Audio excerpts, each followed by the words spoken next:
One of the most important aspects of advocacy is providing testimony about your issue, and whether it be legislative committees or state agencies, regulatory agencies, or a city council committee meeting, the act of providing testimony, sharing with decision makers the position of your organization is critically important to having an impact on public policy. So the first thing that we suggest that you do is visit the website of the committee for whom you wish to provide testimony and find out what their rules are for participation. Typically, they'll request a certain number of printed copies of your written testimony. They will sometimes request that you sign in online a couple of days in advance of the hearing. Other times you'll just sign in when you get there. They'll usually put a limit on the amount of time that your testimony can last. So go first to the website, find out what their rules are, and then proceed from there. We always recommend that you write your testimony out, and as a general rule of thumb, if you don't have guidance from the website, then I suggest that you not have your testimony last longer than 3 minutes. So once you've written your testimony and you make sure that you do a very brief introduction that describes your organization, then move right into your position on the issue about which the committee is debating, and practice that testimony over and over and over again until you're able to deliver it without reading it.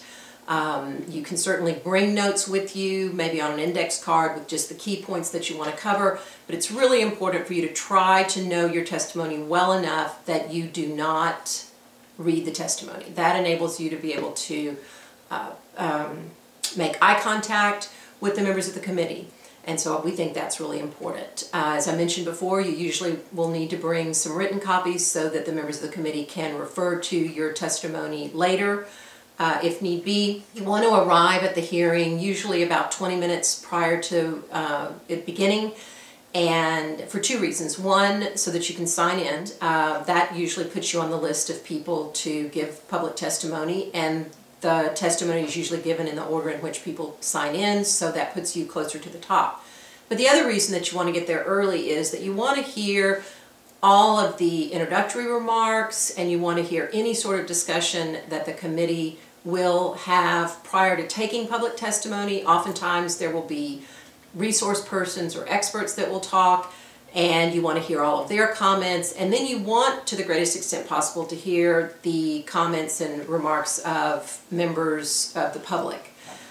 If several members of the public are saying or making the same sorts of points that you plan to make, this gives you the opportunity to adjust your testimony so that you emphasize points that no one else has made. When you're finished with your testimony, well, actually at the beginning and the end, you want to thank the chairman and the members of the committee for the opportunity to testify, and at the end of your testimony, thank them again, and then offer to answer any questions. And once you've made that offer, count to 10 quietly while staying seated or staying at the podium, because that offers the members of the committee an opportunity to think a second to determine whether or not they want to ask you any questions before you walk away from the podium.